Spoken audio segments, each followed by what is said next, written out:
everybody. I'm Karen Hartglass. You're listening to It's All About Food. And I am here with Gretchen Primack, who is the author of 2 collections, Visiting Days, set in a maximum security men's prison, and Doris's Red Spaces. And we're going to be talking about a new version of another collection called Kind.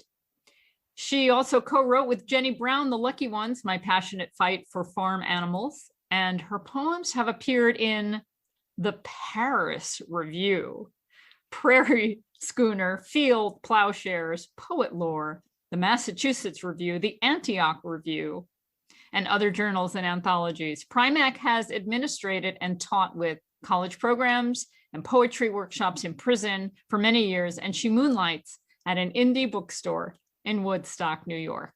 And you can find her at gretchenprimack.com. Gretchen, so great to be able to chat with you today. Oh, wonderful to be here. I read your collection yesterday, and every piece is so powerful. It wasn't until like page 43 or so that I just exploded in tears. And everyone was moving, but it was that cumulative effect. And I'm taking it and I'm like, yes, I know. Yeah. Oh, that's amazing. Wow, that's powerful. And then all of a sudden it was just overload. But it's interesting that that happened. I've been reading a lot of books on the subject of animal exploitation. I've been a vegan for a very long time. Poetry is not something that I see very often in this area. It amazes me how powerful it can be. So people will write books and books and books explaining the horrible treatment of animals, how bad animals are for us to consume, how terrible it is for the environment to raise animals to feed people. And you can get the same message across in such an economy of words. Yeah, I think there's a place for all of it. Yeah. I'm glad that people are writing all the different kinds of books and making all the different kinds of films and painting all the paintings. This is, like you said, an arena that isn't much explored. There is not a lot of strong crafted poetry on this subject. And I wanted to fill that vacuum. And even if there were a lot of poems in the world, I wanted to write my own on the subject. I'm so grateful that there are all these different arenas that we have to express, and that people have so many arenas to go to find what they need to make change, because we don't know what's going to work for one person or for another. And I do think you're right that poetry has that economy to it. It's about saying things in a different way and sometimes in a tighter way, and a way that's really trying to get at the heart and the gut and the head all at the same time. Yeah, some of them, it's just like a spear, just boom. Oh, you're scaring people, Karen. But it's good. It's very good. You have an interesting background, and I want to know a little bit more about working with teaching poetry in prisons. Sure. And how that's affected you, and how it's affected your poetry, and what the response is to those in prison writing poetry. And then we'll get to the animals. Oh, sure. Yeah. I've been teaching college level courses for many years in prisons. And my favorite teaching is creative writing. And so that's what I've started to do almost exclusively, either poetry workshops or poetry classes or just general creative writing classes. And my students are very expressive and very interested in poetry, writing it, reading it, talking about it, thinking about it. They're very interested in forms. I get a lot of clamoring for, okay, let's do this thing. Let's do the sonnets. Let's do the iambic pentameter. Let's do the rhyme schemes, the complicated rhyme schemes and stresses and such. And then also they're certainly interested in poetry in general. But that is a total pleasure to have such driven and excited and smart students to work with. That's always the hope. And I get it more consistently from incarcerated students than none, I guess I'd say. Beautiful. Now on to animals. I noticed that a lot of your poems that had a particular theme about the cow, the mother and child experience with the cow and the calf, that seemed to be more prevalent than the other themes, or maybe I just noticed it a little bit more. Well, I think you're right. I think there's at least four that I can think of. And one of the new ones, as you said, this is a republication. So Kind came out in 2013 from a tiny and mighty press called Post Traumatic Press. And since then, it's gotten a certain amount of a following, and it's gone into many reprints and such. And when Lantern suggested taking it on and giving it a bit of a new life, I jumped at that chance. And one of the great things about it is some of the changes that have been made. So there's new cover art, and there's art from 3 artists inside. And I got to write new poems for it. One of them is yet another on the subject that you're talking about, which is called Holstein. And there are a couple about COVID, and one about climate change, and one about fish, because we're always forgetting the fish. Yep. That's all very exciting. I think that some of what's going on there with writing multiple poems on that theme is that I think dairy is a real sticking point for a lot of people. And as you know, there's a poem about pigs, a pig in particular in the book. There's a poem about a rooster in the book. And I think it's easier for people to wrap their brains around, wow, when I put an animal's body into my mouth, that might be problematic. But dairy is such a tough one for people to grasp, for people to understand what goes into their cheese sandwich, their yogurt. I am one of those people. I was vegetarian for 23 years before somebody really sat me down and said, do you understand about dairy and eggs? Do you know what's going on? And I had just trained myself to replace meat with dairy. So there was a lot of change to go through. And I think I really wanted to linger on that for that reason. And I think we all know people who are vegetarian and say that they're vegetarian for animal care reasons, but they will not get away from dairy. So there you go. I wanted to really, really explore that.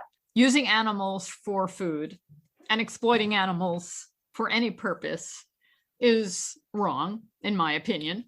Exploiting any person, and I'm going to include all animals in the person category as opposed to the thing category. It's all terrible.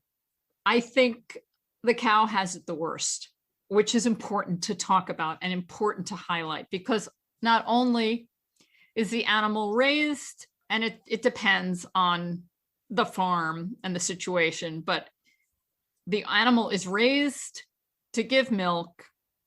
She is abused from the beginning until the end. There's the rape factor, which nobody calls it rape, but it's artificial insemination, and the process is just obscene. And then she gives birth, her baby is taken away. Nobody gets that. The baby is typically killed.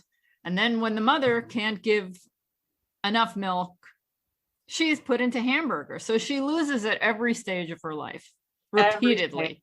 Yeah, I completely agree. I would say the only animal for exactly the same reasons that has it is the egg-laying hen, right? So we have these living sentient beings whose lives are longer and even more miserable, right, than the sentient beings who we kill for their bodies. So and I think rape is the right word. Yeah. I don't know where I'm going with this, but do we allow that abuse, that longer abuse, because these are female animals? Interesting. I'm just putting it out there, because the animals we raise for flesh, it's an awful environment, but their lives are short. They are fattened quickly and slaughtered. But it's the women that have to endure the hardship and over and over and over. Wow, all these years, and I never thought about that. I've thought about feminism as it applies to this, and thanks Carol Adams, et cetera, right? But I had not thought of that particular idea. Do we allow this more easily than we would if the reproductive system belonged to males? Yeah. Although if reproductive systems belong to males, would that mean that they would be more oppressed than because, well, I don't know. Yeah, we're don't really know, getting into the weeds here. Yeah, maybe there's another poem there. Yeah. So I highlighted a few. I wondered, do you read your poems out loud? Oh, sure. Yeah, absolutely. Can we hear one? Yes. Do you have a recommendation? Did you want one of those, or? I highlighted a few. Okay. And maybe you could pick one of these unless there's one that you particularly like. Let's see, I listed 1, 2, 3, 4, 5, 6. Okay. 7, 8. How many poems are in this book? there's maybe 60. Okay, so I didn't list all of them. Yeah. Okay, so I picked The Dogs and I Walked Our Woods, Love This, God's Glory, Factory Farms 1 and 2, Humane 1 and 2, The Workers, and Holstein. Right. So you have a couple of dairy cow, quote unquote, poems in there, and then a smattering. Why don't I read Love This? Just because it's a bit of a perennial favorite. I get asked to read it a lot, and I get a lot of comments on it. And I think it encapsulates so much of what you were talking about. Okay. With dairy. And if there's time, I can always read one or two of those shorter ones. Humane 1 and 2 might be good to discuss. But at any rate, here is Love This. In the book, there is a beautiful painting of a calf by the brilliant painter Dana Allen alongside the poem. And it begins with an epigraph, which is a fancy poetic way of saying quote by the great poet Stanley Kunitz. And so that quote is, "If you permit this evil, what is the good of your life? Love this." Her body floods with chemicals saying, "Love this," and she does, and births it. It is a boy she begins to clean and knows, but he is dragged away by his back feet. She will never touch him again, though she hears him howl and calls back for days. Her breast milk is banked for others. Her son is pulled away to lie in his box. He will be packed for slaughter. How ingenious we are to make product from byproduct, make use of the child, kill and pack and truck him to plates. And when her gallons slow, we start over, and her body says, "Love this," and she does, though in a moment she will never touch him again. His milk is not for him. And when the milk slows too slow, she will join him on the line, pounds of ground, and how we will dine and talk of our glossy dogs. Her body will break up on our forks as mothers beg her for the grain we stuffed her with, and children beg us for the water, scouring her blood from the factory walls. And when her wastes and gases and panic heat our air so hot our world stops breathing, then will we stop? Then will we grow kind, let the air cool and mothers breathe? Okay, you got me there. Yeah. It's one of the heaviest poems in the book. It really is. That's the reality. Yeah, it's reality. I'm wondering, there are a lot of philosophical reasons or reasons that philosophers have given for allowing us to do what we do to animals. And one is that they assume that animals don't think about the future, that they're in the present. Now, I have no idea how they assume that, because we barely even know what each other is thinking, let alone know what another species is thinking. Right. But I'm wondering about those cows that give birth and then their precious baby is taken away. Do they know time after time that it's going to happen again? I just wonder about that. Right. I can say, even if there was a chance, there's no reason to do what we're doing. There's no reason to do what we're doing. And even if all we know is that they feel pain in the moment that their child is taken from them, even if we didn't know anything else, we know that. We know that. So even if we knew nothing else, we should stop doing what we're doing right now, let alone that, of course, there's more to it than that. Of course, they're more complex than that. This idea that our species are delineated so solidly between worthy and unworthy, it doesn't even make scientific sense. No, it's the worst science, if anyone is using science to justify what we do. It's the worst of everything. And people have used science, and people have used religion, and people have used all kinds of reasons to justify what we do. Right. You mentioned the art. And I wanted to mention Dana Ellen, Gus Muller, your husband, and Jane O'Hara. Indeed. All three are vegan artists and wonderful artists. And it's true that there was a certain amount of nepotism when it came to Gus Muller. It was wonderful. I could choose from, I knew Dana Ellen and Jane O'Hara's work. And so when they allowed me, Dana Ellen is responsible for the cover art, which is magnificent. But they allowed me to kind of choose from their catalog and then share what I found that I thought would go beautifully with the poems. And with Gus, because he's, in the house and such, I could say, I'd really love an elephant painting for this poem. I'd love a mouse painting for this poem. And so I could sort of commission. The words are powerful on their own, and then they get magnified with the image that goes with it. Yeah, that's the hope. I think art is definitely. art. We're all doing the same thing. We're just doing it in slightly different ways. So when we can speak to each other across genres like that, it's just such a magnificent thing. The songwriter Joy Askew set one of my poems to music. Oh, that was going to be my next question. Oh. Go ahead. Well, my next question was, I'm a singer and I've sung art songs before, old poems that have been put to music from other centuries, but I was wondering if any of yours had been put to music. Well, and I would love for it to happen more, again, for that cross genre, like it just empowers both of those vehicles, the words and the music, I think, to put them together, or Definitely. The words and visual art to put them together. So yeah, I hope that happens more and more. But yeah, Joy has done it. So in addition to Joy's composition, would you be open to other vegan composers writing music to your poetry?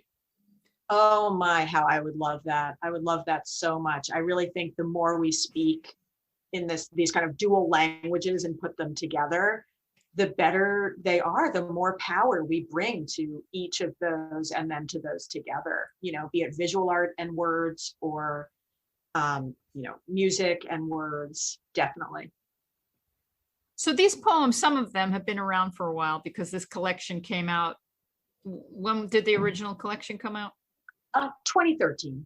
2013. Okay. 8 years. What was the impact of some of these poems on people? It's been really wonderful. When I give readings, there's almost always someone who comes up afterwards or writes me afterwards and says something like, okay, I get it. I think I'm done with dairy. Or, okay, I think I've got to rethink the way that I eat and the way that I think about this stuff. The poems take a holistic approach, so it's not just animals that we exploit for food, although I would call them the majority. It's also poems that there's one about a sable and there's one about an elephant, and there's one about coyotes that you referenced. The dogs and I walked our woods. A cat, a dog, another dog. So all of animals, and trying to connect them and really have a philosophy about humility over hubris, about respect.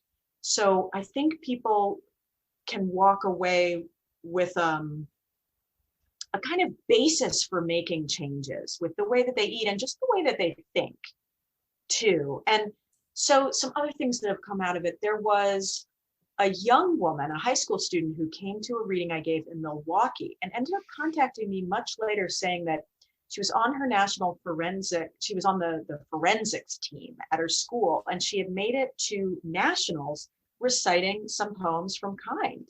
And so there she was over in Florida in a huge, auditorium reciting poems from Kind. So that was very meaningful. Things like that, people really sharing them. Carol Adams ended up putting the poem that I just read into the 25th anniversary edition of The Sexual Politics of Meat. And then she gave a keynote in Cambridge, England for the Christian Ethics Conference, and ended up having me, read it, a recording of me reading it to the whole group. So they have made their way around and hopefully are making their way into people's minds and hearts and making some changes, because that's what I want them to do. I'm not sure what your motivation is behind writing each and every poem, but I imagine one of your objectives is to make positive change in the world and impact people. But I'm also thinking, does it help you? Is it therapeutic to get the thoughts, no matter how horrible, on the page? Yeah, it really is. It's part of what keeps me sane, in this world. It's part of what keeps me sane, to feel like I'm expressing, to feel like I'm putting on paper, to feel like maybe I'm being part of the change. All of those are so therapeutic and satisfying and even almost cathartic. I'm looking at the book with its lovely art, and I could see it. How do I say this? It looks so gentle and sweet on the cover. Beautiful colors and these tender expressions of the dog and the pig, that I could imagine you could gift it to people who don't know what's inside. And then they open it and are really dramatically surprised. It could happen. Yeah, I'm just wondering what the impact of that would be like. Oh, what is this? Or is it better to go in knowing that it's serious? Right. Yeah.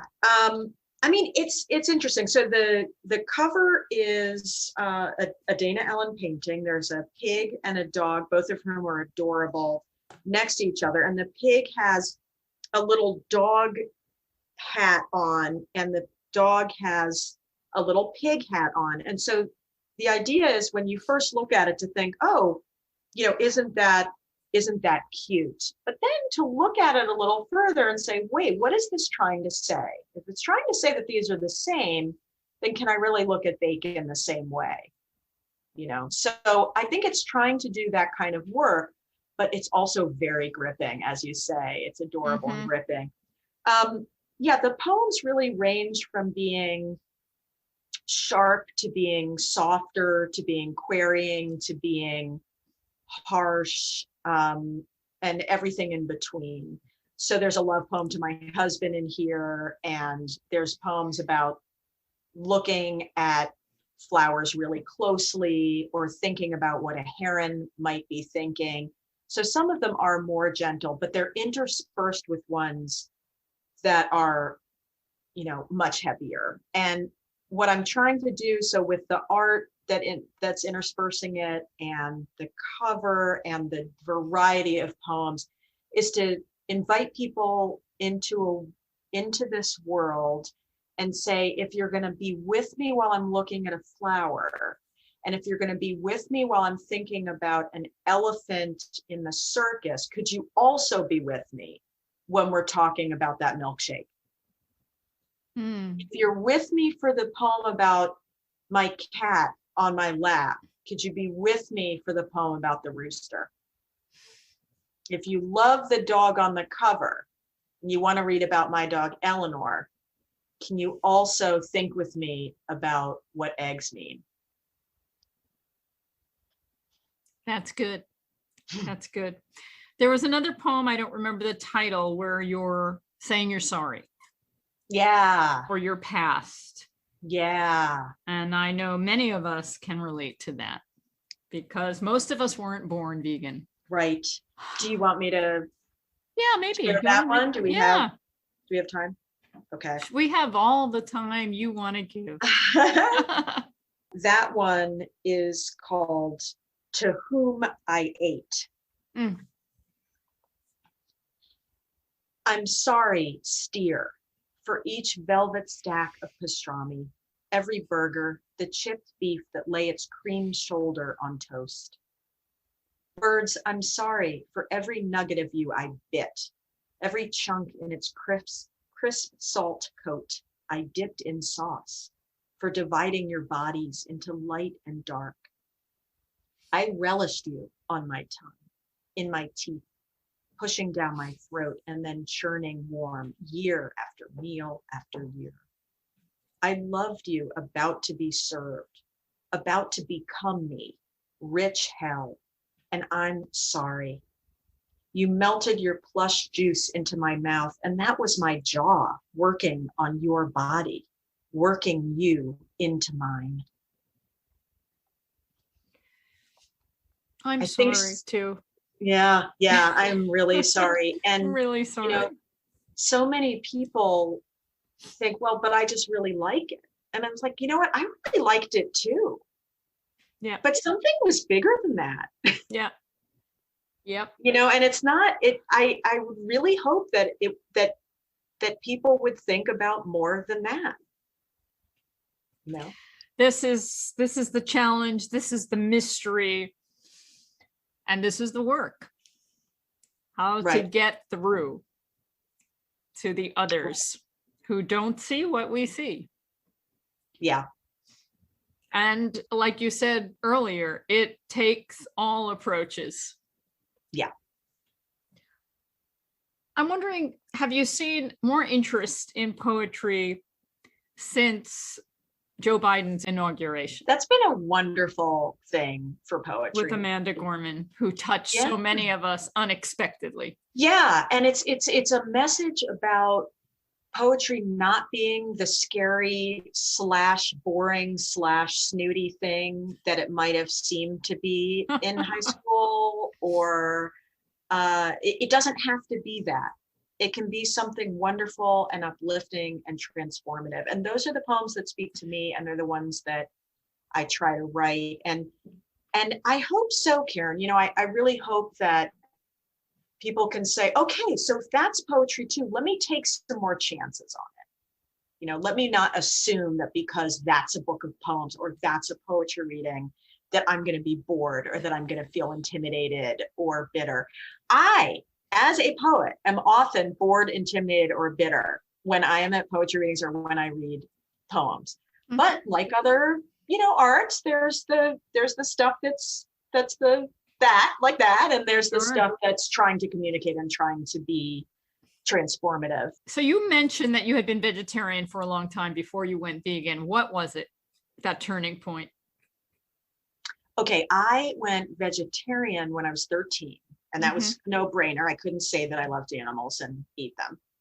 And then I moved up to the Hudson Valley, and I started from Brooklyn. I was in Brooklyn, and I started to meet people who were activists with animal sanctuaries, with vegan, you know, activism. And because I was interested in the same things that they were interested in and felt that I was a food activist, an ignorant one, but a food activist, I became close to them, and so meeting them is what started to change me, is what's made me start to see it as much more a general lifestyle rather than a way of eating, and also a vegan rather than vegetarian phenomenon.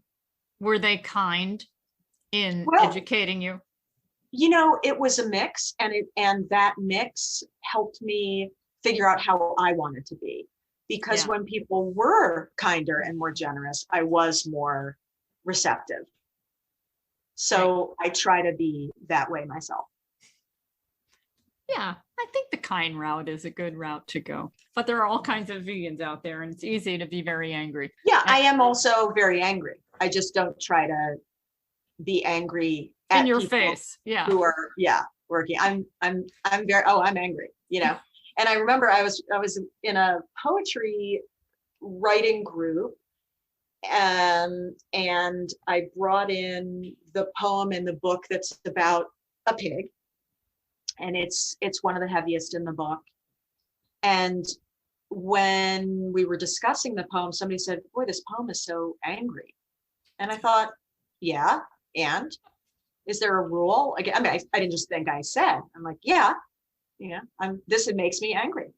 How we treat animals makes me angry. I don't have a problem with people being angry. That's a valid emotion. Now, if you use that to turn people off or make people hate you, that's not helping animals. That's not helping the movement. I want us to be in the world in a way that makes people want to join us. And there were people who were so angry and bitter. It's like, I don't want to be part of you. I don't, if adopting the values that you have adopted and the activities that you have adopted makes me part of your club, I don't want to be a member, So that's what I'm trying to do, is kind of, be the kind of person that people want to say, yeah, I like that way of living. That looks like a good way to live for me. There are plenty of poems today that are filled with anger because there's so much to be angry about. And what about poets who have influenced you? I think probably my favorite poet of all time is an oldie but a goodie named Edna St. Vincent Millay, who was such a badass. She's writing in the 20s and was just like a force of nature, tiny little spitfire who could command major crowds and, certainly walk to her own beat, and just did such beautiful, beautiful work with craft and also with meaning. And I think that's what I want to do. It's, a poem isn't a poem because there's just, it ends before the edge of the page. It's about thinking about language and music and rhythm and tone and what words to put together in what way, and really crafting something and marrying that to the sense of a poem. And when you do that, the hope is that you're reaching people on really deep levels. So that's what I'm after, and that's what she was about. Now, the foreword of this book is by a poet named Tim Seables, and he's just a wonderful person and a wonderful poet. So I would say he's also been influential. Lovely. Can I ask you to read the Humane 1 and 2 before we go?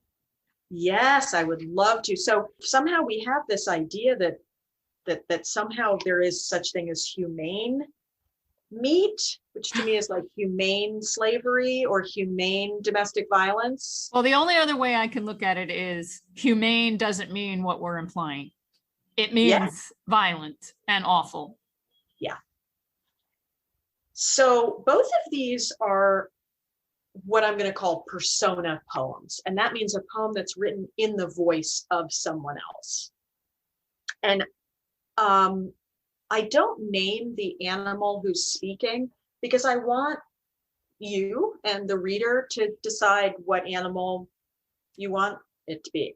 And, he or she could be any animal, right? So you can read it over and over, imagining different animals. So here's Humane 1. I know a knife when I see one. I want my throat whole. What could I barter for myself? There is grass here. Still, I want my throat. There is the rope, the winch. I want my life like life does. it isn't yours. Humane too. To kill me quietly, to kill me swiftly. The strongest bolt gun, the sharpest knife, the cleanest floor is violence. And fear will trap in every cell of myself.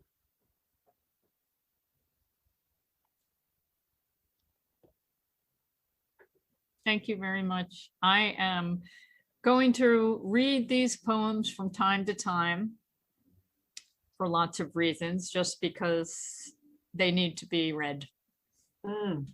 That is amazing. And, I think reading a few at a time could be the way to do it because of the intensity. Mm-hmm.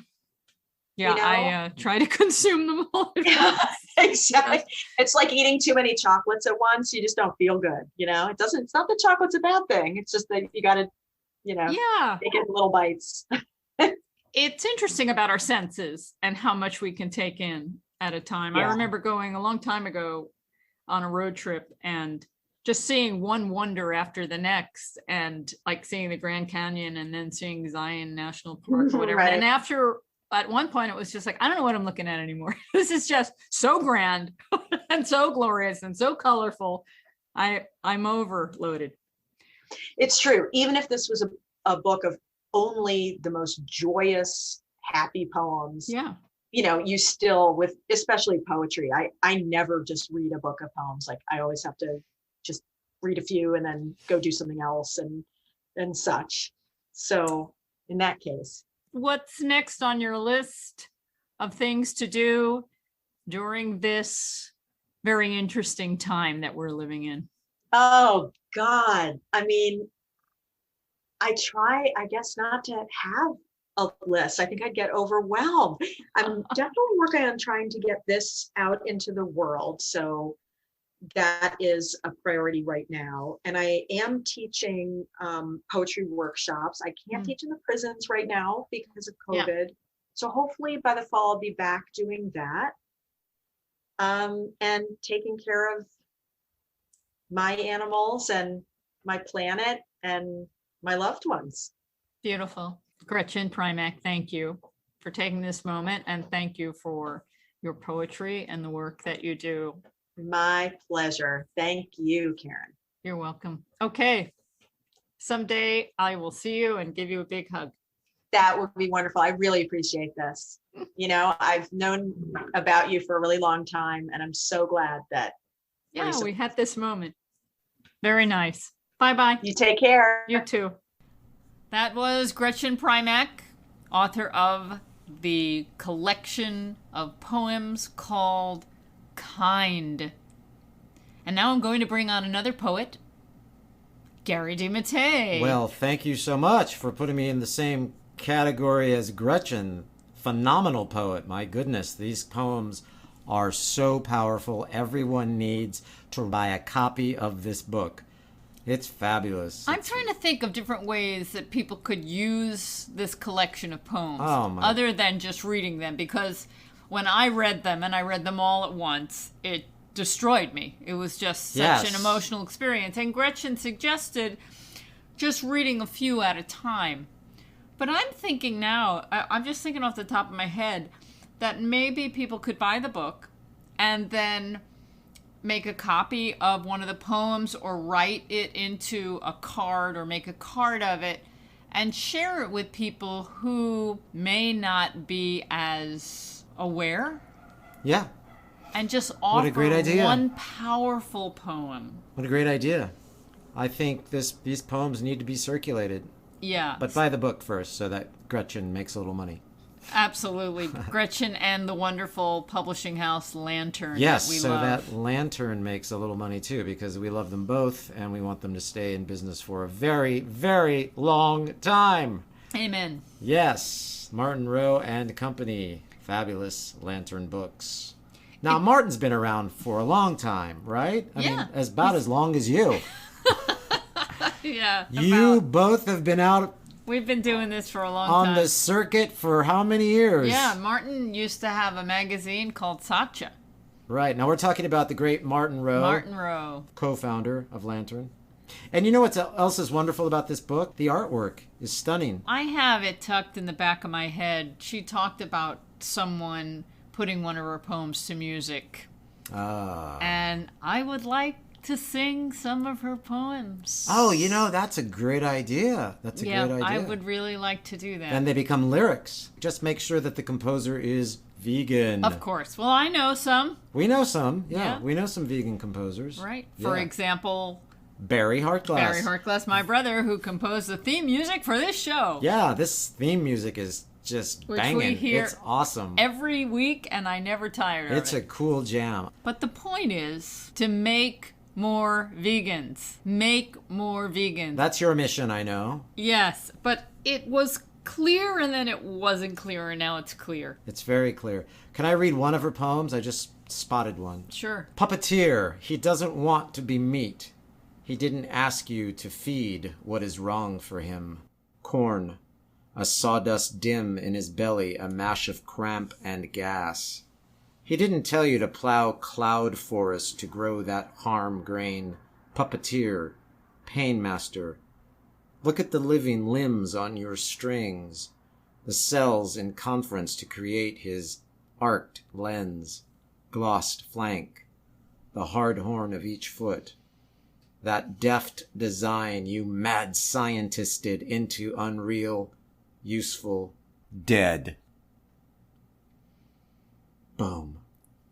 Boom. That was mine, not Gretchen's. Yes. I said the boom. Because you needed to add that period. Did you feel the earth resonate just now? Yes. Did you feel the core of your being resonate? That's good poetry. Yeah. Did you feel a disruption in the force? When truth is being told so precisely. So profoundly. I've been moved. Great, great work. Wonderful to have her on the program. So what else is new? What else is new? So it's holiday time, everybody. Yeah, it's so holiday time. Passover. We're going through Passover. And we had a Zoom Seder, our second Zoom Seder. We had one last year, and now we had one this year. We had one this year. Easter is coming.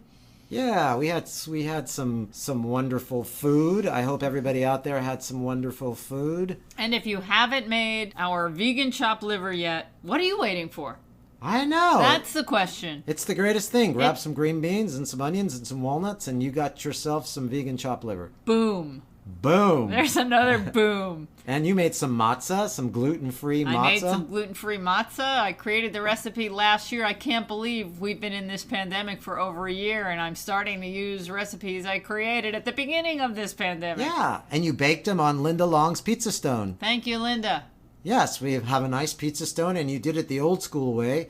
You put the pizza stone on the bottom of the oven, and you slapped the matzah right on there. I thought you were one of the original people fleeing Egypt. The slaves. I thought you were.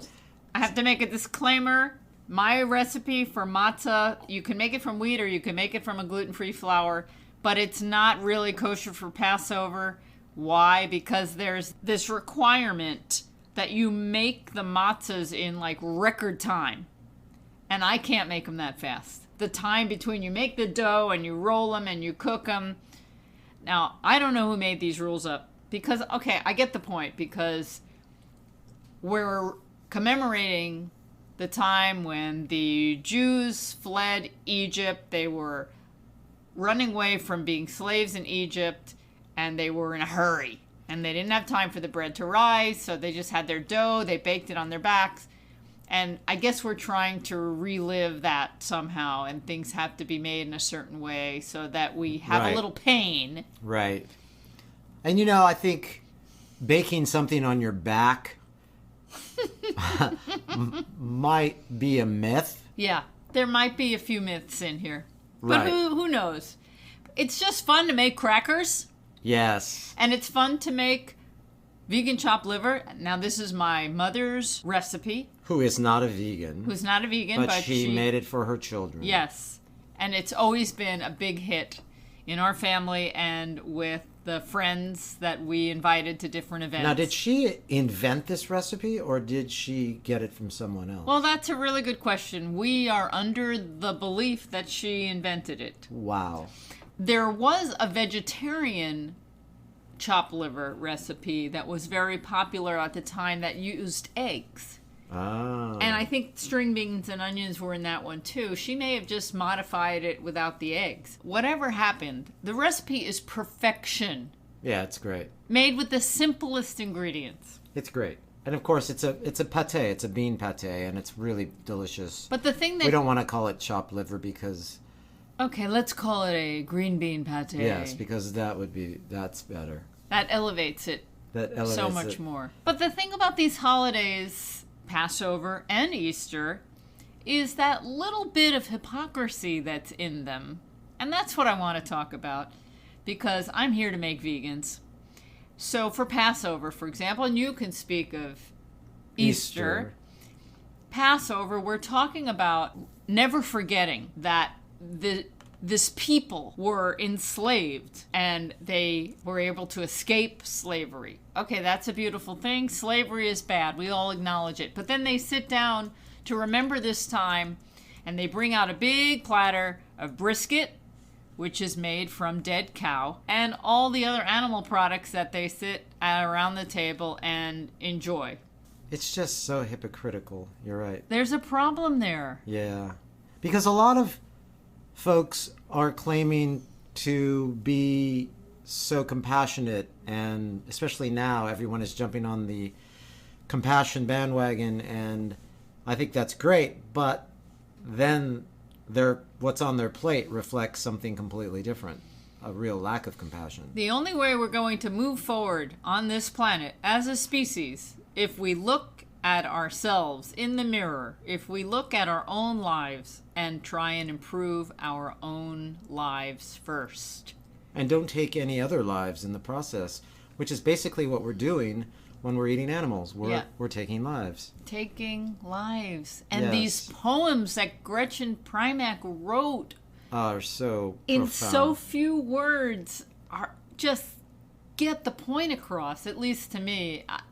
I got to share these poems with some meat-eating friends and see how they respond. Yeah, they probably won't even read them. No, but if I say, here, you have to read this now. Right. Right. Tell me about Easter, though. Easter has the Paschal lamb, right? Easter's another holiday that's just ridiculous in my mind, and I hope I'm not insulting anyone out there. We've talked about this on our show, about Lent, giving meat up for Lent and then eating fish. Which is, the scaly vegetable. It's ridiculous. But we've already talked about that here at Responsible Eating and Living a lot. We went into the Feast of the Seven Dishes, which used to be known as the Feast of the Seven Fishes, because during these holidays you can eat fish instead of meat, and it never made sense to me then when I was eating meat. And then after I became a vegan, we came up with the Feast of the Seven Dishes. So if anybody's looking for anything for Easter and you have vegans coming over, or you want to try the vegan lifestyle for Easter Sunday, which I highly recommend, and Karen would love it too, and so would a lot of the animals, all of them. I've never met a suicidal animal, so I don't think I don't think you have either. Go to responsibleeatingandliving.com and check out the Feast of the Seven Dishes and prepare some of them for your Easter feast. I myself was a hypocrite. And there's a poem in Gretchen's book where she says she's sorry for her past. Right. And that's a poem that I think I'm going to pull out on a regular basis, just to say I'm sorry. I'm sorry for my past, too. I'm sorry for my past, and I have always said it on this program. The one regret I have about going vegan is I didn't do it sooner. And I knew you all those years ago, That's too. That's right. You have no excuse. I had no excuse. You were the militant vegan then, and you are the militant vegan now. But you are the charmingly militant vegan. Thank you. So Easter, big time for lamb in a lot of households, big time for ham in a lot of households, and it just makes me sad. The holiday of Passover has always been a favorite for me because it's all about storytelling. You tell a story. You tell a myth. Yes. Well, we don't know if it's true or not. Certainly there could have been slaves in Egypt, and they were set free. Now, whether Moses parted the Red Sea, that's debatable. Right, that's the part of the myth. That's the part I'm calling a myth. Yes. Was the bush really burning up on the mountain? All of that. good stuff. Moses was vegan, though. We know this for a fact. He was? Yes, of course. Moses. How do you know that? Well, I've seen the hashtags on Instagram. And so that's, I mean, come on, isn't that how everybody gets their information? From hashtags? Of course. That's funny.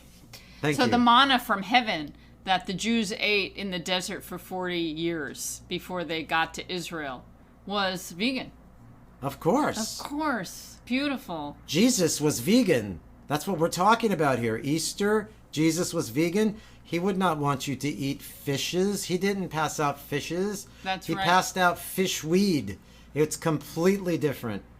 Completely different. And someone took that and exploited it and said, oh no, we can eat fish. Our friend Rin Berry, may he rest in peace, wrote all about that. Yeah. And talked about in biblical texts that referred to meat or what people assume was meat, and he explained how it wasn't. Well, your friend Bruce Friedrich back in 2000 was in all of the papers for saying that a diet without any animal products at all is what God intended. And Bruce also went on to say Jesus was a vegan. He was the campaign coordinator of PETA at the time, I think. And then he said, anybody who eats meat is mocking God.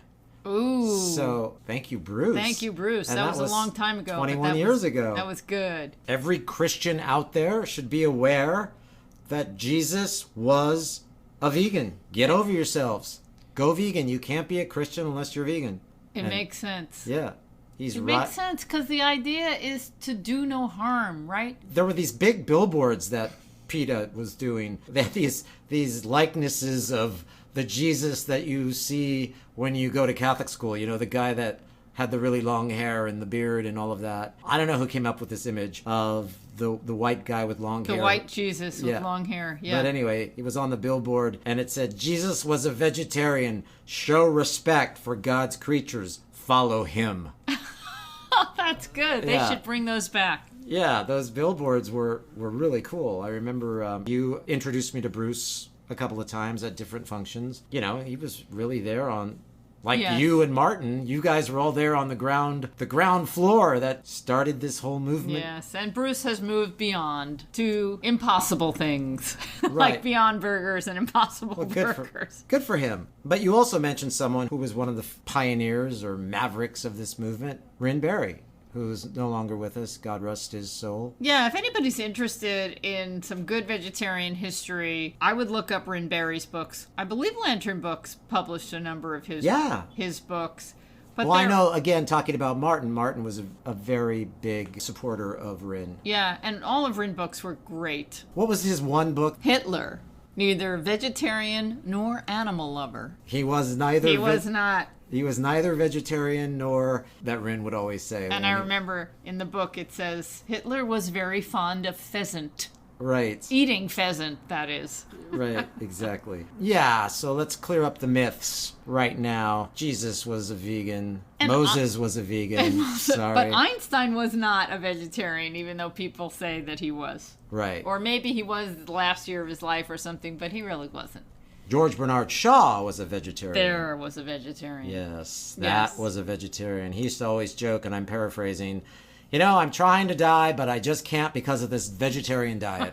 I'm in my 80s, and I'm in the best shape of my life. George Bernard Shaw, thank you for being a vegetarian. You should have been a vegan, though. A lot of folks are going to wonder what the difference is, even though we've said it 1,000 times on this program, between a vegan and a vegetarian. A vegetarian may consume dairy and eggs, either or both. And a vegan does not.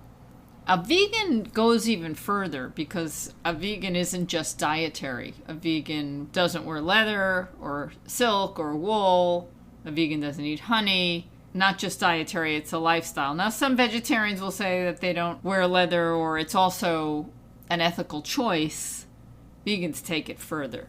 Because it's a lifestyle, not to exploit animals for any reason whatsoever. Ever. Period. Leave them alone unless we've already domesticated the poor things and then adopt them, for crying out loud, and take care of them. So if any of you are listening and you are still consuming dairy products, if you listen to Gretchen read her poem, Love This...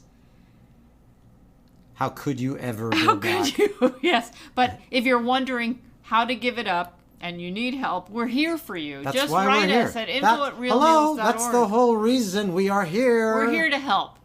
So, I may be preachy right now, but I just want you to know. But it's a religious show because of Easter and Passover. We just want to help you. We've put on the pulpit. We're not even standing on it today. We've actually put it on. We're wearing the pulpit today. We are preaching today. And just one more thing I want to bring up because we don't have any more time. But when you're in a religious environment and you're reading a prayer book, they're all in verse. It's poetry. It may be boring poetry, and we talked about boring poetry with Gretchen. But what are they saying in those poems? And most of them are saying not to be violent and to be kind and to feed the hungry. To do unto others as you would have them do unto you. Or was that Shakespeare? Everybody says it. Just read it and make sense of it. The bottom line is, what makes sense is to be vegan. To thine own self be true. That was Shakespeare. Thank you, Gary. Shakespeare also said, go vegan. He said that. He said that. He hashtagged it on his Instagram page.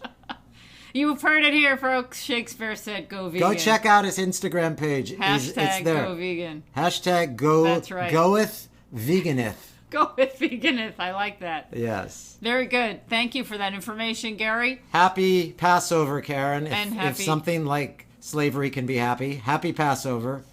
If something like sheep's blood on a door and killing the firstborn can be happy, happy Passover. Happy. Yes. And next year, not on Zoom. Next year, not on Zoom. And happy Easter to everyone out there if something like killing someone and then having them rise from the dead could be happy. We just like telling stories. Hey, everybody, you've been listening to another episode of It's All About Food. And I'm Karen Hartglass, and I'm here with Gary Demate. Cue Barry Hartglass music. And have a delicious week.